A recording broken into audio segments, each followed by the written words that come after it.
साथियों नमस्कार। मेरे YouTube चैनल जरूरी सवाल पर आप सबका स्वागत है। आज मैं आपके सामने बाबा साहब अम्बेडकर की आत्मकथा वेटिंग फॉर ए वीजा का पाठ कर रहा हूं। इस आत्मकथा के 6 भाग हैं और मैं ये पाठ 6 भागों में लेकर के आऊंगा। एक जानकारी के हिसाब से बाबा साहब की यह आत्मकथा 1935 या 1936 की लिखी हुई है, लेकिन ऐसा लगता है कि यह जानकारी ठीक नहीं है, क्योंकि बाबा साहब की आत्मकथा के अंतिम अध्याय में उन्होंने एक घटना का जिक्र किया है। घटना 6 मार्च 1938 की है। तो अगर इस किताब में 6 मार्च 1938 की किसी घटना का जिक्र है तो इसका मतलब साफ है कि यह किताब 1935 या 1936 की नहीं हो सकती। यह कम से कम 6 मार्च 1938 के बाद की होगी। यह थी एक सूचना। दूसरी यह है कि इस किताब के बारे में हमें पहली बार 1990 में पता चलता है। 1938 में लिखी गई एक किताब का पता, एक आत्मकथा का पता भारतीय समाज के एक छोटे से हिस्से को 1990 में चलता है। यह बताता है कि भारतीय समाज में जानकारियों को, आवाज़ों को दबाने का, किन्हीं खास आवाज़ों को दबाने का कितना पुख्ता इंतज़ाम है कि बाबा साहब जैसी शख्सियत की आत्मकथा का पता हमें 1990 में चलता है, जबकि इस किताब में दी गई जानकारियों के आधार पर यह पता चल रहा है कि यह किताब 1938 के करीब लिखी गई होगी। इस किताब का जो हिंदी अनुवाद है वह मैं hindismay.com से ले रहा हूं और इसका अनुवाद किया है सविता पाठक ने। आज मैं इस आत्मकथा का दूसरा भाग प्रस्तुत कर रहा हूं। कल्पना करके देखिए कि आप किसी ऐसे देश में पहुंच गए हो जहां पर ठहरने के लिए आपके पास वीज़ा ना हो, तो आपकी हालत क्या होगी।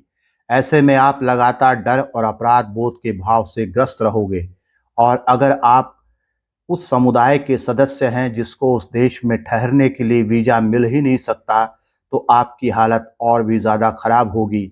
डॉक्टर अंबेडकर भी भारत के उस समुदाय के सदस्य थे जिन्हें भारत में ठहरने के लिए वीज़ा नहीं मिला था, क्योंकि वह उस जाति में पैदा हुए थे जिसे ब्राह्मणवादी व्यवस्था अछूत मानती थी। डॉक्टर अंबेडकर इंतज़ार करते रहे कि उन्हें भारत में ठहरने के लिए वीज़ा मिल जाए। भारत के संविधान के जरिए औपचारिक वीज़ा तो मिला, लेकिन सामाजिक, सांस्कृतिक, आर्थिक और आध्यात्मिक तौर पर भारत के दलितों को आज भी वीज़ा का इंतज़ार है। तो पेश है वेटिंग फॉर ए वीज़ा का दूसरा भाग। पश्चिम से मैं 1916 में भारत लौट आया। महाराजा बड़ौदा की बदौलत में अमेरिका उच्च शिक्षा प्राप्त करने गया। मैंने कोलंबिया विश्वविद्यालय न्यूयॉर्क में 1913 से 1917 तक पढ़ाई की। 1917 में मैं लंदन गया। मैंने लंदन विश्वविद्यालय के स्कूल ऑफ इकोनॉमिक्स में स्नातक में दाखिला लिया। 1918 में मुझे अपनी अधूरी पढ़ाई छोड़कर भारत आना पड़ा। चूँकि मेरी पढ़ाई का खर्चा बड़ौदा स्टेट ने उठाया था, इसलिए उसकी सेवा करने के लिए मैं मजबूर था। इसीलिए वापस आने के बाद मैं सीधा बड़ौदा स्टेट गया। किन वजहों से मैंने बड़ौदा स्टेट छोड़ा, उनका मेरे आज के उद्देश्य से कोई संबंध नहीं है, और इसीलिए यहाँ मैं उस बात में नहीं जाना चाहता हूँ। मैं सिर्फ बड़ौदा में मुझे किस तरह के सामाजिक अनुभव हुए उसी पर बात करूँगा और उसी को विस्तार से बताने तक खुद को सीमित रखूँगा। यूरोप और अमेरिका में 5 साल के प्रवास ने मेरे भीतर से ये भाव मिटा दिया था कि मैं अछूत हूँ, और यह कि भारत में अछूत कहीं भी जाता है तो वो खुद, अपने और दूसरों के लिए समस्या होता है। जब मैं स्टेशन से बाहर आया तो मेरे दिमाग में अब एक ही सवाल हावी था कि मैं कहाँ जाऊं, मुझे कौन रखेगा। मैं बहुत गहराई तक परेशान था। हिंदू होटल, जिन्हें विशिष्ट कहा जाता था, को मैं पहले से ही जानता था। वे मुझे नहीं रखेंगे। वहाँ रहने का एकमात्र तरीका था कि मैं झूठ बोलूं, लेकिन मैं इसके लिए तैयार नहीं था, क्योंकि मैं अच्छे से जानता था कि अगर मेरा झूठ पकड़ा गया तो उसके परिणाम क्या होंगे। वो पहले से नियत थे। मेरे कुछ मित्र बड़ौदा के थे जो अमेरिका पढ़ाई करने गए थे। अगर मैं उनके यहाँ गया तो क्या वे मेरा स्वागत करेंगे? मैं खुद को आश्वस्त नहीं कर सका। हो सकता है कि एक अछूत को अपने घर में बुलाने पर वे शर्मिंदा महसूस करें। मैं थोड़ी देर तक इसी पशोपेश में स्टेशन पर खड़ा रहा। फिर मुझे सूझा कि पता करूं कि कैंप में कोई जगह है। तब तक सारे यात्री जा चुके थे। मैं अकेले बच गया था। कुछ एक गाड़ी वाले, जिन्हें अब तलक कोई सवारी नहीं मिली थी, वे मुझे देख रहे थे और मेरा इंतजार कर रहे थे। मैंने उनमें से एक को बुलाया और पता किया कि क्या कैंप में कोई होटल है। उसने बताया कि एक पारसी सराय है और वो पैसा लेकर ठहरने देते हैं। पारसी लोगों द्वारा ठहरने की व्यवस्था होने की बात सुनकर मेरा मन खुश हो गया। पारसी ज़ोरास्ट्रियन धर्म को मानने वाले लोग होते हैं। उनके धर्म में छुआछूत के लिए कोई जगह नहीं है, इसलिए उनके द्वारा अछूत होने का, भेदभाव होने का कोई डर नहीं था।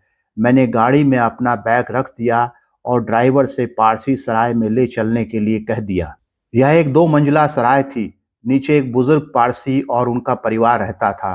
वो ही इसके देखभाल करते थे और जो लोग रुकने आते थे उनके खान पान की व्यवस्था करते थे। गाड़ी पहुंची। पारसी केयरटेकर ने मुझे ऊपर ले जाकर कमरा दिखाया। मैं ऊपर गया। इस बीच गाड़ीवान ने मेरा सामान लाकर रख दिया। मैंने उसको पैसा देकर विदा कर दिया। मैं प्रसन्न था कि मेरे ठहरने की समस्या का समाधान हो गया। मैं कपड़े खोल रहा था, थोड़ा सा आराम करना चाहता था। इसी बीच केयरटेकर एक किताब लेकर ऊपर आया। उसने जब मुझे देखा कि मैंने सदरी और धोती, जो कि खास पारसी लोगों के कपड़े पहनने का तरीका है, नहीं पहना है, तो उसने तीखी आवाज में मुझसे मेरी पहचान पूछी। मुझे मालूम नहीं था कि यह पारसी सराय सिर्फ पारसी समुदाय के लोगों के लिए थी। मैंने बता दिया कि मैं हिंदू हूँ। वो अचंभित था और उसने सीधे कह दिया कि मैं वहाँ नहीं ठहर सकता। मैं सकते में आ गया और पूरी तरह शांत रहा। फिर वही सवाल मेरी ओर लौट आया कि मैं कहाँ जाऊँ। मैंने खुद को संभालते हुए कहा कि मैं भले ही हिंदू हूँ, लेकिन अगर उन्हें कोई परेशानी नहीं है तो मुझे यहाँ ठहरने में कोई दिक्कत नहीं है। उसने जवाब दिया कि तुम यहाँ कैसे ठहर सकते हो? मुझे सराय में ठहरने का ब्यौरा रजिस्टर में दर्ज करना पड़ता है। मुझे उसकी परेशानी समझ में आ रही थी। मैंने कहा कि मैं रजिस्टर में दर्ज करने के लिए कोई पारसी नाम रख सकता हूँ। तुम्हें इसमें क्या दिक्कत है? अगर मुझे नहीं है तो तुम्हें कुछ नहीं खोना पड़ेगा, बल्कि तुम तो कुछ पैसे ही कमाओगे। मैं समझ रहा था कि वो पिघल रहा है। वैसे भी उसके पास बहुत समय से कोई यात्री नहीं आया था और वो थोड़ा कमाई का मौका नहीं छोड़ना चाहता था। वो इस शर्त पर तैयार हो गया कि मैं उसको ₹1.5 ठहरने और खाने का दूंगा और रजिस्टर में पारसी नाम लिखवाऊंगा। वो नीचे गया और मैंने राहत की सांस ली। समस्या का हल हो गया था। मैं बहुत खुश था, लेकिन तब तक मैं यह नहीं जानता था कि मेरी यह खुशी कितनी क्षणिक है। लेकिन इससे पहले कि मैं इस सराय वाले किस्से का दुखद अंत बताऊं, उससे पहले मैं बताऊंगा कि छोटे से अंतराल के दौरान मैं वहां कैसे रहा। इस सराय की पहली मंजिल पर एक छोटा सा कमरा और उसी से जुड़ा हुआ स्नान घर था, जिसमें नल लगा था। उसके अलावा एक बड़ा हॉल था। जब तक मैं वहां रहा, बड़ा हॉल हमेशा टूटी कुर्सियों और बेंच जैसे कबाड़ से भरा रहा। इसी सब के बीच मैं अकेले यहाँ रहा। केयरटेकर सुबह एक कप चाय लेकर आता था। फिर वो दोबारा 9:30 बजे मेरा नाश्ता या सुबह का कुछ खाने के लिए लेकर आता था और तीसरी बार वो 8:30 बजे रात को खाना लेकर आता था।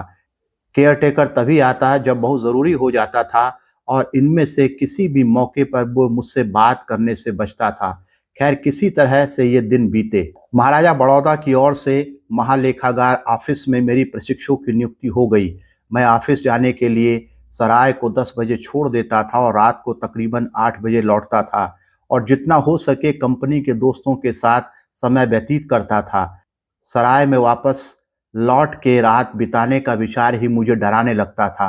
मैं वहां सिर्फ इसलिए लौटता था क्योंकि इस आकाश तले मुझे कोई और ठौर नहीं था। ऊपर वाली मंजिल के बड़े कमरे में कोई भी दूसरा इंसान नहीं था जिससे मैं बात कर पाता। मैं बिल्कुल अकेला था। पूरा हाल घुप अंधेरे में रहता था। वहां कोई बिजली का बल्ब, यहाँ तक कि तेल की बत्ती तक नहीं थी, जिससे अंधेरा थोड़ा कम लगता। केयरटेकर मेरे इस्तेमाल के लिए एक छोटा सा दिया लेकर आता था, जिसकी रोशनी बमुश्किल कुछ इंच तक ही जाती थी। मुझे लगता था कि मुझे सजा मिली है। मैं किसी इंसान से बात करने के लिए तड़पता था, लेकिन वहां कोई नहीं था। आदमी न होने की वजह से मैंने किताबों का साथ लिया और उन्हें पढ़ता गया। मैं पढ़ने में इतना डूब गया कि अपनी तन्हाई भूल गया। लेकिन उड़ते चमगादड़, जिनके लिए वह हॉल उनका घर था, कि चेंचे की आवाज़ें अक्सर मेरे ही दिमाग को उधर खींच देते थे। मेरे भीतर तक सिहरन दौड़ जाती थी और जो बात मैं भूलने की कोशिश करता था, वो मुझे फिर से याद आ जाती थी कि मैं एक अजनबी परिस्थिति में, एक अजनबी जगह पर हूँ। कई बार मैं बहुत गुस्से से भर जाता था, फिर मैं अपने दुःख और गुस्से को इस भाव से समझाता था कि भले ही यह जेल है, लेकिन यह एक ठिकाना तो है, कोई जगह न होने से अच्छा है कोई जगह होना। मेरी हालत इस कदर ख़राब थी कि जब मेरी बहन का बेटा बम्बई में मेरा बचा हुआ सामान लेकर आया और उसने मेरी हालत देखी, तो वह इतनी ज़ोर-ज़ोर से रोने लगा कि मुझे तुरंत उसे वापस भेजना पड़ा। इस हालत में मैं पारसी सराय में एक पारसी बनकर रह रहा था। मैं जानता था कि मैं यह नाटक ज़्यादा दिन तक नहीं कर सकता और मुझे किसी दिन पहचान लिया जाएगा। इसलिए मैं सरकारी बंगला पाने की कोशिश कर रहा था, लेकिन प्रधानमंत्री ने मेरी याचिका पर उस गहराई से ध्यान नहीं दिया जैसी मुझे ज़रूरत थी। मेरी याचिका एक अफ़सर से दूसरे अफ़सर तक जाती रही। इससे पहले कि मुझे निश्चित उत्तर मिलता, मेरे लिए वह भयावह दिन आ गया। वो उस सराय में 11वां दिन था। मैंने सुबह का नाश्ता कर लिया था और तैयार हो गया था और कमरे से ऑफिस के लिए निकलने ही वाला था। दरअसल रात भर के लिए जो किताबें मैंने पुस्तकालय से उधार ली थीं, उनको उठा रहा था कि तभी मैंने सीढ़ी पर कई लोगों के आने की आवाज़ें सुनी। मुझे लगा कि यात्री ठहरने के लिए आए हैं और मैं उन मित्रों को देखने के लिए उठा। तभी मैंने दर्जनों गुस्से में भरे लंबे मजबूत पारसी लोगों को देखा। सबके हाथों में डंडे थे और वो मेरे कमरे की ओर आ रहे थे। मैंने समझ लिया कि यात्री नहीं है और इसका सबूत उन्होंने तुरंत दे भी दिया। वे सभी लोग मेरे कमरे में इकट्ठे हो गए और उन्होंने मेरे ऊपर सवालों की बौछार कर दी। कौन हो तुम? तुम कहाँ से आए हो? बदमाश आदमी, तुमने पारसी सराय को गंदा कर दिया। मैं खामोश खड़ा रहा। मैं कोई उत्तर नहीं दे सका। मैं इस झूठ को ठीक नहीं कह सका। यह वास्तव में एक धोखा था और यह धोखा पकड़ा गया। मैं ये जानता था कि अगर मैं इस खेल को इस कट्टर पारसी भीड़ के आगे जारी रखता, तो ये मेरी जान लेकर छोड़ते। मेरी चुप्पी और खामोशी ने मुझे इस अंजाम तक पहुंचने से बचा लिया। एक ने मुझसे कमरा कब खाली करूंगा पूछा। उस समय सराय के बदले मेरी जिंदगी दांव पर लगी थी। इस सवाल के साथ गंभीर धमकी छिपी थी। खैर, मैंने अपनी चुप्पी ये सोचते हुए तोड़ी कि एक हफ्ते में मंत्री मेरी बंगले की दरखास्त को मंजूर कर लेगा और उनसे विनती की कि मुझे एक हफ्ता और रहने दो। लेकिन पारसी कुछ भी सुनने के लिए तैयार नहीं थे। उन्होंने अंतिम चेतावनी दी कि मैं उन्हें शाम तक सराय में नजर न आऊं, मुझे निकलना ही होगा। उन्होंने गंभीर परिणाम भुगतने के लिए तैयार रहने को कहा और चले गए। मुझे कुछ नहीं सूझ रहा था।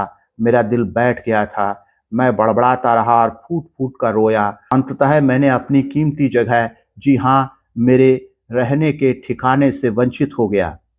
वो जेल खाने से ज़्यादा अच्छा नहीं था, लेकिन फिर भी वो मेरे लिए कीमती था। पारसियों के जाने के बाद मैं बैठकर किसी और रास्ते के बारे में सोचने लगा।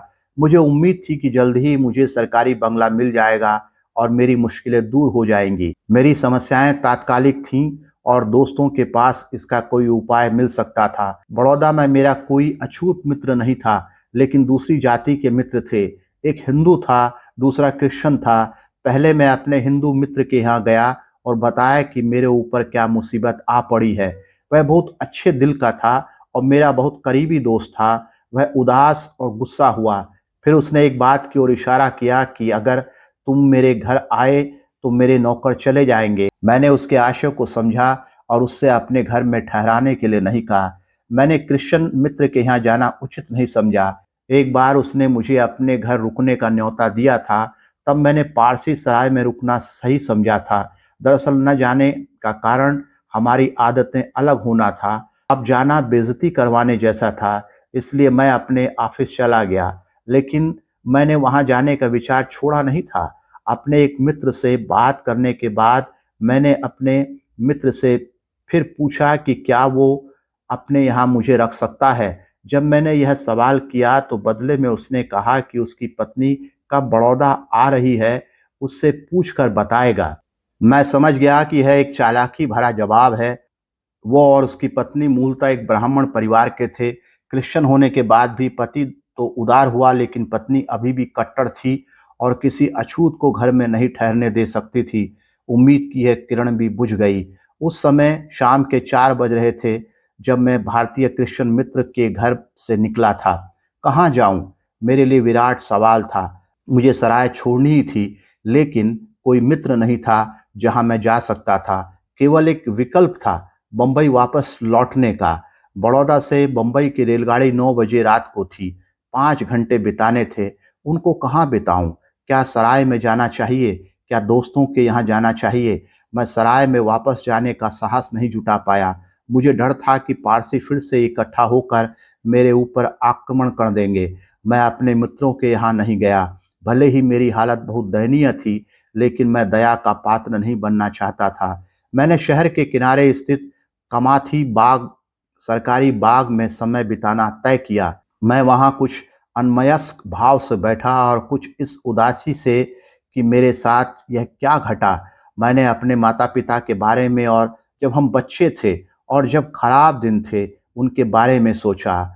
8 बजे रात को मैं बाग से बाहर आया और सराय के लिए गाड़ी ली और अपना सामान लिया। ना तो केयर टेकर और न ही मैं, दोनों ने एक दूसरे से कुछ भी नहीं कहा। वो कहीं न कहीं खुद को मेरी हालत के लिए ज़िम्मेदार मान रहा था। मैंने उसका बिल चुकाया, उसने खामोशी से उसको लिया और चुपचाप चला गया। मैं बड़ौदा बड़ी उम्मीदों से गया था। उसके लिए कई दूसरे मौके ठुकराए थे। यह युद्ध का समय था। भारतीय सरकारी शिक्षण संस्थाओं में कई पद रिक्त थे। मैं कई प्रभावशाली लोगों को लंदन में जानता था, लेकिन मैंने उनमें से किसी की मदद नहीं ली। मैंने सोचा कि मेरा पहला फर्ज महाराजा बड़ौदा के लिए अपनी सेवाएं देना है, जिन्होंने मेरी शिक्षा का प्रबंध किया था। यहाँ मुझे कुल 11 दिनों के भीतर बड़ौदा से बंबई जाने के लिए मजबूर होना पड़ा।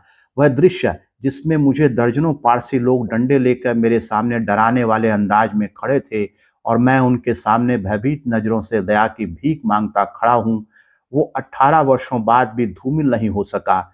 मैं आज भी उसे जस का तस याद कर सकता हूँ और ऐसा कभी नहीं हुआ कि उस दिन को याद किया और आंखों में आंसू ना आ गए हों। उस समय मैंने ये भी जाना कि जो आदमी हिंदुओं के लिए अछूत है, वो पारसियों के लिए भी अछूत है।